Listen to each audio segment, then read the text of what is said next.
Get social with Petra. Why Verizon may not be so great for iPhone after all. Android Honeycomb is sweet. Intel chip Snafu. And LG tablet offers 3D video recording.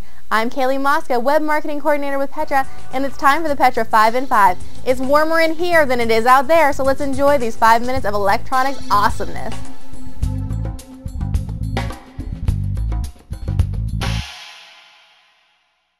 We've been encouraging you to get social with Petra, and the benefits have never been clearer than they were to us this week. Of course, there's a Petra Minute 5 in 5 in the Pulse, but we use it as a serious communication tool as well. As hard as it is to believe, Central Oklahoma, Petra's home, was hit by a huge snowstorm late this past Monday night, and because of it, all operations ground to a halt, with UPS and FedEx closing and no Petra employees being able to make it to work on Tuesday. For the first time in Petra's 26-year history, Petra was officially closed due to weather.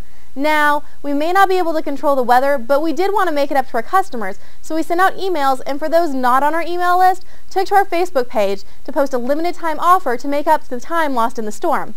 Of course, if you aren't a fan on Facebook, it didn't show up in your feed, so make sure you don't miss out on another special offer by liking our page today. It's facebook.com/petra.industries, and for goodness sake, stay warm out there. It's treacherous. Some not so great news for those that have been considering switching to Verizon once the iPhone 4 arrives.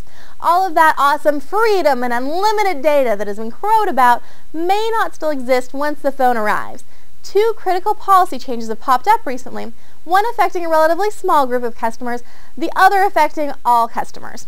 First, in what is stated as, and I'm paraphrasing here, an effort to help provide the tens of millions of customers sharing the resources of the network with the best experience, if you're within the top 5% of Verizon wireless data users, aka hogs, Verizon will reduce your data throughput speeds not only for your current billing cycle, but for the next one as well.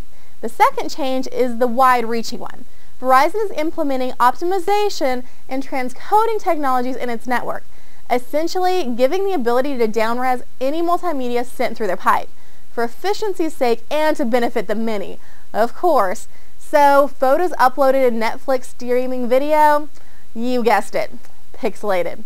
Awesome move, Verizon. Sounds kinda to me like someone's network wasn't ready for the iPhone load. We'll just have to see. Android 3.0 Honeycomb, Google's OS designed specifically for tablets, has been previewed, and as the name suggests, it is sweet. Building on Android's standbys of multitasking, rich notifications, home screen customizations, widgets, rich graphics, and media capabilities, Honeycomb's key improvements are vast, but let me give you a rundown. Honeycomb features a customizable home screen, a recent app function, a redesigned keyboard made for larger screens, improved copy and paste, new connection options, and updated core apps, which is what I really want to dive into further. The browser includes tab browsing and incognito window for trackless web browsing. The camera app offers quick access to exposure, focus, flash, zoom, and front-facing camera, while the gallery app views albums in full screen. Contacts offers improved formatting of international phone numbers and improved presentation of contacts in a card-like format. The email app uses a new two-pane user interface, letting the user select one or more messages, then select an action from the action bar, such as moving them into a folder. Users can sync attachments for later viewing and keep track of emails using a home screen widget.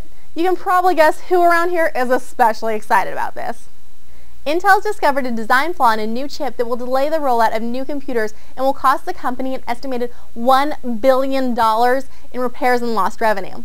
The costliest mistake in company history, the Snafu is caused by a support chip that is needed to connect Intel's new version of its core line of processors, codenamed, and I'm not making this up, Sandy Bridge, to the rest of the system. The problem can cause some connections to disks and drives and DVD drives to degrade over time, potentially interrupting the flow of data from those devices. With about 8 million of the accessory chips being shipped since January 9th and new versions not expected to ship until late February, this will postpone the release of new laptops and desktops with the latest processor, which were expected to hit retailers in the next few weeks. LG has released new details about their new tablet for T-Mobile, the G Slate, and man, are they designing it with me in mind. News has it that the G Slate will capture 3D video in 1080p for viewing with 3D glasses on the device's 8.9-inch display, turning the user into their own little James Cameron. 3D content captured using the tablet's rear-facing stereoscopic video camera can also be displayed on a 3D TV connected to the tablet's HDMI output. Running on Android's Honeycomb OS, the G Slate offers 720p video playback from uploaded content, 32 gigabytes of embedded memory, a front-facing camera for video chatting over T-Mobile's network, and of course, since it isn't an Apple, Flash. The G Slate operates in 3G, 4G mode on T-Mobile's network, and T-Mobile will offer live TV streaming and downloading of music and video through its network. That's your Petra 5 in 5. Have a great week, and we'll catch up with you next time for more hot industry news.